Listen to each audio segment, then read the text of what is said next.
Welcome to our channel. இந்த சேனலுக்கு நீங்கள் புதுசு அப்படின்னா சப்ஸ்கிரைப் பண்ணிக்கோங்க. பெல் பட்டனில் ஆல்னு கொடுத்துக்கோங்க. அப்போ தான் நாங்கள் கொடுக்குற வீடியோஸ் வந்து உங்களுக்கு ஒன்றுக்கு வந்து சேரும். இந்த வீடியோவில் மத்திய பட்ஜெட் 2026-27 சிறப்பம்சங்கள் பற்றி பார்க்கலாம். தமிழ்நாட்டுக்கு என்னென்ன திட்டங்கள் கொடுத்துருக்காங்க அப்படிங்கிறதையும் பார்க்கலாம். 2026-27 நிதியாண்டுக்கான மத்திய பட்ஜெட்டை வந்து நிர்மலா சீதாராமன் அவர்கள் 9வது முறையாக வந்து தாக்கல் செஞ்சுருக்காங்க. ஸோ இது வந்து ஒரு இம்பார்ட்டன்ட் கொஸ்டின் தான். உங்களுக்கு காம்படிட்டிவ் எக்ஸாமில் கேட்கறதுக்கான வாய்ப்பு இருக்குது. இதையும் தெரிஞ்சுக்கோங்க. தமிழ்நாட்டுக்கான அறிவிப்புகள் வந்து முதல்ல பார்த்துடலாம். சென்னை பெங்களூரு, சென்னை ஹைதராபாத் இடையே அதிவேக ரயில் வழித்தடம் அமைக்கப்படும் அப்படின்னு சொல்லியிருக்காங்க. கடலோர பகுதிகளில் தேங்காய் சாகுபடியை ஊக்குவிக்க புதிய திட்டம் செயல்படுத்தப்படும் சொல்லியிருக்காங்க. அடுத்து தென்னை உற்பத்தி செய்யும் மாநிலங்களில் பட்டுப்போன தென்னை மரங்களை நீக்கி புதிய மரங்கள் நடவு திட்டம். ஸோ இது வந்து ஏற்கனவே இருந்தது. ஸோ ரொம்ப காலமாக யூஸ் பண்ணிட்டு அது இறந்துருக்கும், இல்லை வறட்சினால் சில இடங்கள்லாம் இறந்தது முன்னாடி காலத்தில். இந்த மாதிரி இருக்கிற தென்னை மரத்தெல்லாம் முழுவதுமாக நீக்கிட்டு புதுசாக வந்து தென்னை மரங்கள் வச்சு வளர்க்குறதுக்கான அந்த திட்டத்தை வந்து செயல்படுத்த போகிறாங்க. இந்த தென்னை உற்பத்தியில் இப்போ எந்தெந்த மாநிலங்கள் வந்து முதலிடங்களில் இருக்குது அப்படிங்கிறத டாப் பிளேயர்ஸில் இருக்கிறதையும் தெரிஞ்சுக்கோங்க. கர்நாடகா, தமிழ்நாடு, கேரளா, ஆந்திர பிரதேஷ், ஸோ இந்த மாதிரி மாநிலங்கள் தான் வந்து டாப் மோஸ்ட் பிளேசஸில் இருக்குது. ஏற்கனவே வந்து கேரளா வந்து டாப் பிளேசஸில் இருந்தது. ஆனால் இப்போ வந்து ஃபஸ்ட் பிளேஸ் வந்து கர்நாடகா இருக்குது, அதுக்கடுத்து தமிழ்நாடு, அடுத்து கேரளா, அடுத்து ஆந்திர பிரதேஷ். ஸோ இந்த மாதிரியான மாநிலங்கள் வந்து தென்னை உற்பத்தியை பண்ணிகிட்ருக்காங்க அதிகமாக. தூத்துக்குடி மாவட்டம் ஆதிச்சநல்லூரில் கலாச்சார மையம் அமைக்கப்படும். பழவேற்காட்டில் பறவைகளை கண்காணிக்க 3 புதிய கண்காணிப்பு கோபுரங்கள் அமைக்கப்படும். இது வந்து திருவள்ளூர் மாவட்டத்தில் இருக்குது பழவேற்காடு. ஸோ அங்கே உள்ள பறவைகளை வந்து கண்காணிக்கிறதுக்காக இந்த ஏற்பாடு வந்து பண்ணுறாங்க. பொதிகை மலையில் ட்ரெக்கிங் சுற்றுலா ஊக்குவிக்க நடவடிக்கை எடுக்கப்படும். ஸோ அந்த பொதிகை மலை பார்த்திங்கன்னா தமிழ்நாட்டில் இருக்குது. ஸோ தமிழ்நாட்டில் திருநெல்வேலி, கன்னியாகுமரி, கேரளாவில் திருவனந்தபுரம், ஸோ இந்த பகுதிகளை உள்ளடக்கி அந்த மலை வந்து இருக்குது.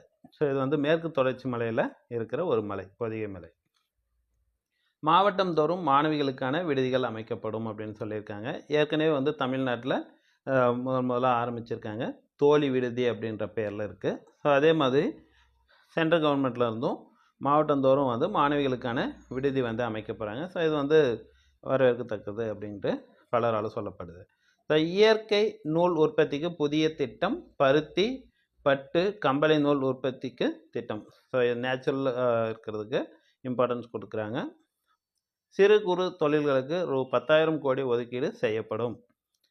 மாநிலங்களுடன் இணைந்து பிரத்யேக கெமிக்கல் பூங்கா அமைக்கப்படும். ஸோ ஏற்கனவே பார்த்திங்கன்னா தமிழ்நாட்டில் ஜவுளி பூங்கா இருக்குது. ஸோ இது மாதிரி வந்து அடுத்தது வந்து கெமிக்கல் பூங்கா அப்படின்னு சொல்லியிருக்காங்க.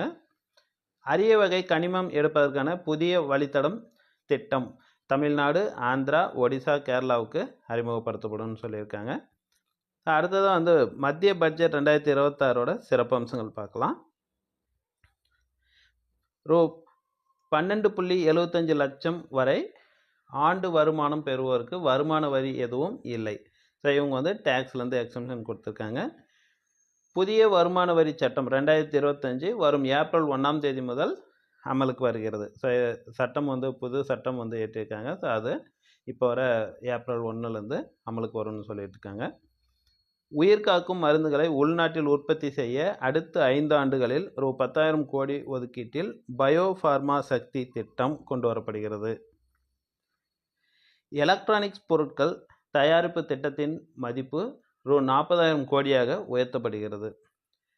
எதிர்கால சாதனையாளர்களை உருவாக்க ரூ. 10,000 கோடியில் குறு, சிறு மற்றும் நடுத்தர நிறுவனங்களுக்கான வளர்ச்சி நிதி அமைப்பு உருவாக்கப்படுகிறது. காதி, கைத்தறி மற்றும் கைவினைப் பொருட்கள் துறையில் சீர்திருத்தம் கொண்டு வர மகாத்மா காந்தி கிராம சுராஜ் திட்டம் அறிமுகம். தேங்காய் அதிகம் விளையும் மாநிலங்களில் தேங்காய் உற்பத்தியை அதிகரிக்க தேங்காய் ஊக்குவிப்பு திட்டம் கொண்டு வரப்படுகிறது. ஸோ இது வந்து தேங்காய் அதிகமாக விளையிற மாநிலங்களில் தேங்காய் ஊக்குவிப்பு திட்டம் அப்படின்னு ஒரு புது திட்டத்தை கொண்டு வராங்க. ஸோ இது மூலமாக நிறைய வந்து விவசாயிகள் பலனடைவாங்க அப்படின்னு நினைக்கிறோம். தென் முந்திரி மற்றும் கொக்கோ உற்பத்தியை 2030ஆம் ஆண்டுக்குள் அதிகரிக்க பிரத்யேக திட்டம் கொண்டு வரப்படுகிறது. தமிழ்நாட்டில் பார்த்திங்கன்னா கடலூர் மாவட்டத்தில் அதிக முந்திரி வந்து விளையும். கொக்கோ வந்து பரவலாக வந்து விவசாயிகள் வந்து இப்போ ஒரு சில இடத்துல பண்ணிகிட்ருக்காங்க. இது வந்து ஊடுபயிராகவும் பண்ணுறாங்க. இதை வந்து இம்ப்ரூவ் பண்ணுறதுக்கான நிறைய ஸ்ட்ராட்டஜிஸ் கொண்டு வராங்க. அடுத்து 10 ஆண்டுகளில் விளையாட்டுத்துறையை மாற்றி அமைப்பதற்கான கேலோ இந்தியா திட்டம் தொடங்கப்படும். நீர்வழி போக்குவரத்தை மேம்படுத்த அடுத்த 5 ஆண்டில் 20 புதிய உள்நாட்டு வழித்தடங்கள் செயல்பாட்டுக்கு கொண்டு வரப்படும்.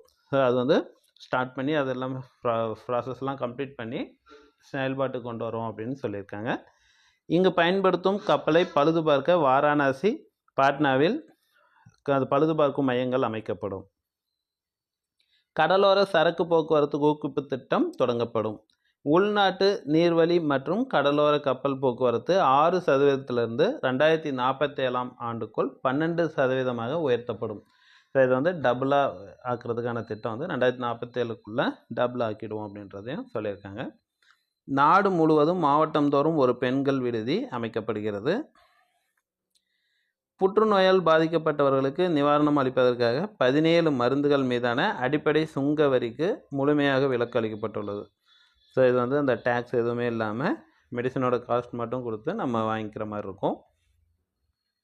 ஆழ்கடலில் இந்திய மீன்பிடி படகால் பிடிக்கப்படும் மீன்களுக்கு சுங்கவரி விலக்கு அளிக்கப்படும். ஸோ இது வந்து மீனவர்களுக்கான ஒரு திட்டமாக இருக்குது. இமாச்சல், உத்தரகாண்ட், ஜம்மு காஷ்மீரிலும் கிழக்கு தொடர்ச்சி மலையிலும் உள்ள அரக்கு பள்ளத்தாக்கு பகுதியிலும் மேற்கு தொடர்ச்சி மலையிலும் நிலையான மலைப்பாதைகள் உருவாக்கப்படும். ஸோ இந்த மலைப்பாதைகள் மலை பிரதேசங்களில் பாதை உருவாக்குறதுக்காக சொல்லியிருக்காங்க. ஸோ இந்த அரக்கு பள்ளத்தாக்கு அப்படிங்கிறது வந்து பார்த்திங்கன்னா கிழக்கு தொடர்ச்சி மலையில் இருக்கிறது, அதாவது ஆந்திர பிரதேசில் இருக்குது.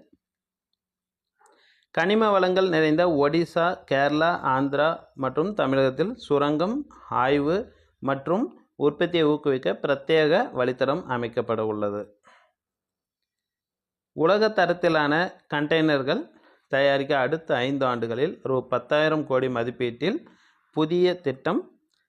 ஆயுஷ் துறை மூலம் 3 புதிய அகில இந்திய ஆயுர்வேத மையங்கள் அமைக்கப்பட உள்ளன. ஸோ அந்த ஆயுர்வேத சென்டர்ஸ் வந்து ஸ்டார்ட் பண்ண போகிறாங்க, 3 சென்டர்ஸ்.